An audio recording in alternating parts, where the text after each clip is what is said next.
Hi, this is Eric Stender again here, and many of you know I'm an associate pastor in rural Illinois. I've been in ministry for over 20 years, and excited to also be involved as a certified life coach. Over the last 5 years, developed Leaning Forward Life Coaching, and it's an opportunity for leaders to get involved with having an authentic posture of leaning forward in their life and leadership.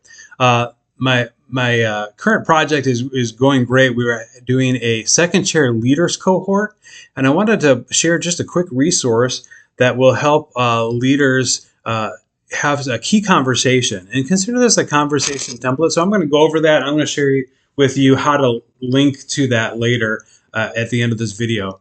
But this is a conversation template. Number one for lead pastors. It could be a roadmap for your next staff meeting or your next one-on-one conversation to help clarify the roles of the staff pastor. Staff pastors can also use this to set up a meeting with their lead pastor to help identify some key areas. A top area of confusion for multi-level teams has to do with identifying roles and the expectations of those roles. So if you follow this 5-question conversation guide, you can use this to set up in your next meeting that you have with your staff pastor or lead pastor, whatever you find yourself in. I'm going to go over these briefly, and I'm going to share with you how to link to them later. The first question you need to ask is, what are the lead pastor's responsibilities?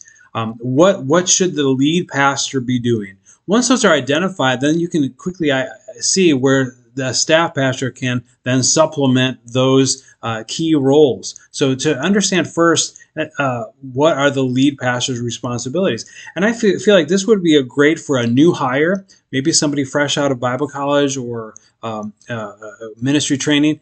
This also be great for your seasoned pastors, just to kind of revisit these things and get on the same page. So what are the lead pastor's responsibilities? The second question is, what are the responsibility of the second chair leader, that leader in the middle? This should be in writing so they can be on the same page, equipped with both the tools and the authority to pull off those things. So what are the responsibilities of that second chair or that middle leadership role? What are those responsibilities?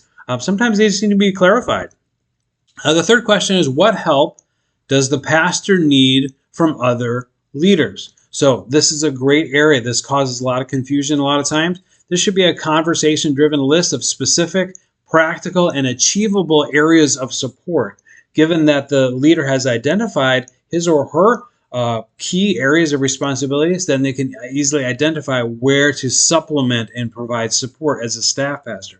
I know as a staff pastor, sometimes that's hard to identify, or you have multiple staff that may be working on the same thing.